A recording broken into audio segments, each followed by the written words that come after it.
Cozumel is a famous place for diving in the Caribbean part of Mexico. Most people like to visit this dive location because when you go underwater there is great visibility to see the coral reefs and different kinds of beautiful sea animals. One of the most popular places for people to go diving in the reefs around Cozumel Island is called Punta Sur.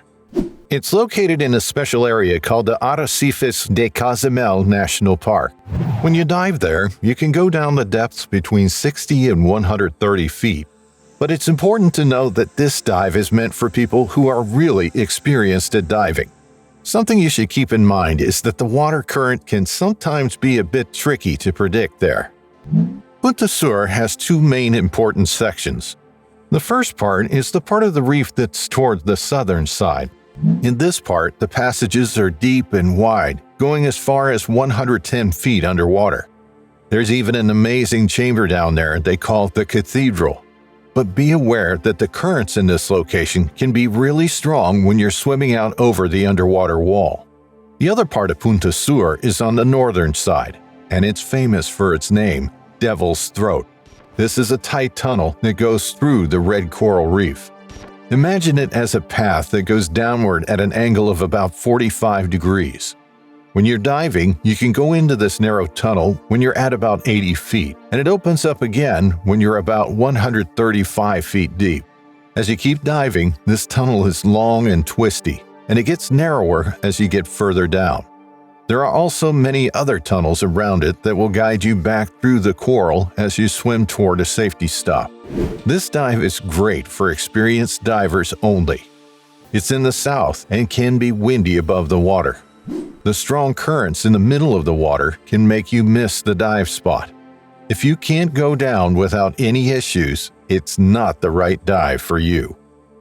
Rosa Diego, a 27-year-old woman, and Catalina Jose, who was 28 years old, shared a wonderful friendship that began during their childhood in Mexico. They not only attended the same college, but also pursued the same field of study, focusing on veterinary medicine. Interestingly, their bond grew even stronger due to their shared love of swimming.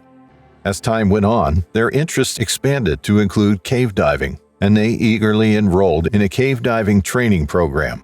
During their training, Rosa and Catalina met two experienced divers named Carlos and James. These skilled divers became an important part of their journey, providing guidance and expertise. As fate would have it, Rosa got married to Carlos. Similarly, Catalina found a deep connection with James, and the two of them also tied the knot. The two couples quickly became known for their passion for exploration and underwater adventures. They embarked on many underwater adventures, and their next location was Punta Sur on the Cozumel Island reefs. These two couples decided to have an exciting adventure by going cave diving at Punta Sur.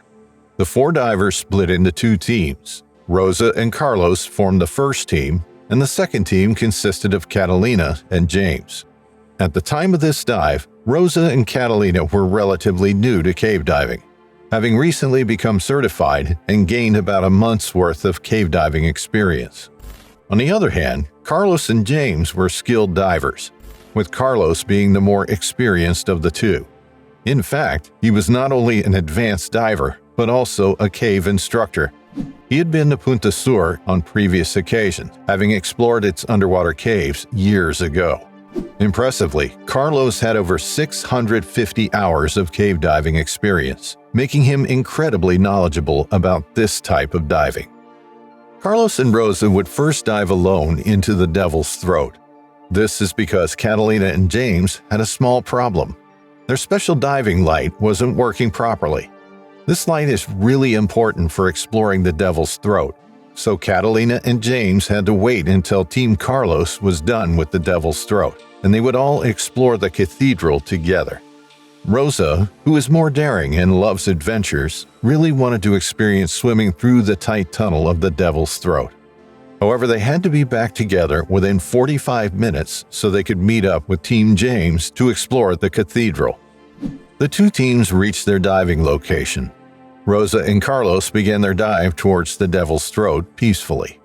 Carlos, who was an experienced cave diving instructor, led the way. Since he had previously explored the area, he guided them cautiously through a narrow tunnel. At a depth of 80 feet, they entered a passage known as the foyer.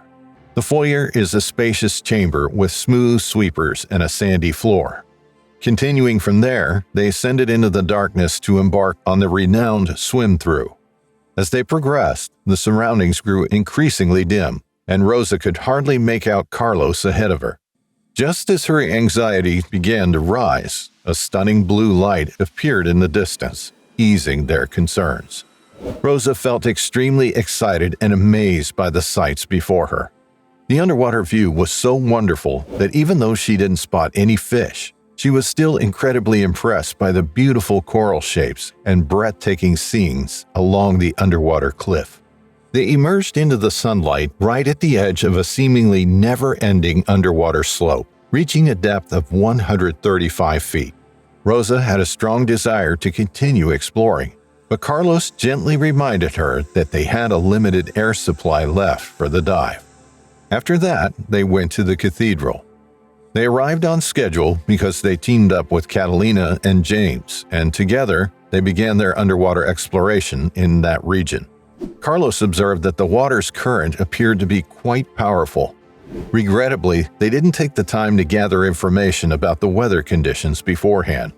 It's important to remember that when you're visiting a new cave or revisiting a cave you haven't been to in a while, it's a good idea to ask questions and thoroughly investigate the current situation to ensure your safety. Taking these steps will help you stay on the cautious side.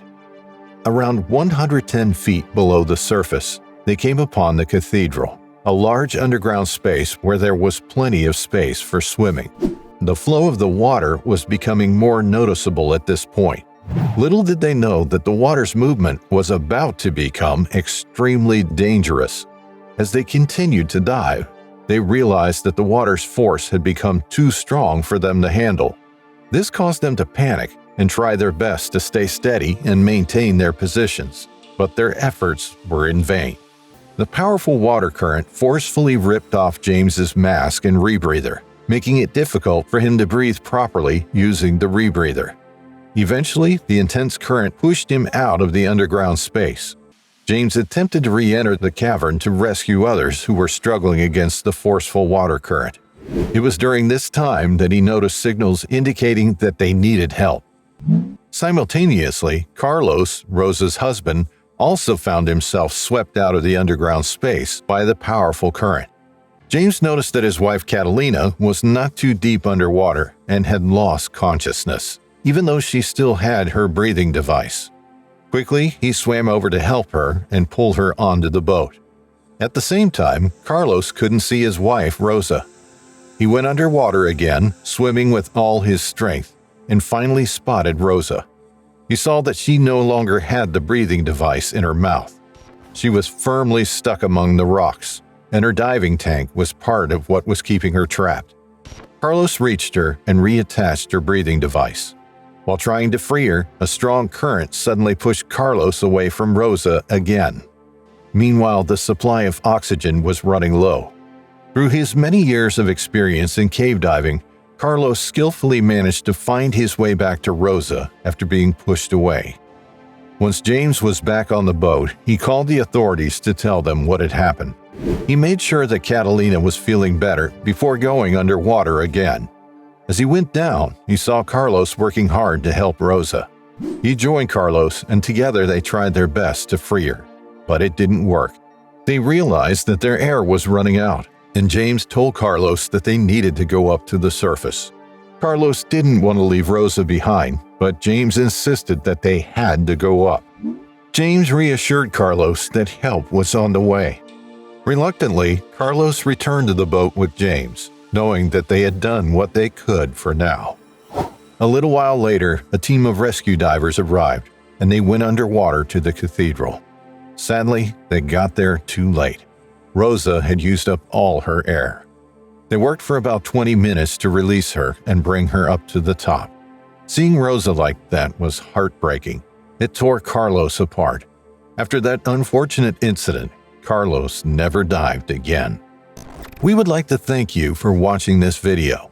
If you enjoyed watching, take a dive on the like and subscribe buttons and hit the bell icon so you get notified when we come back with another exciting cave diving story.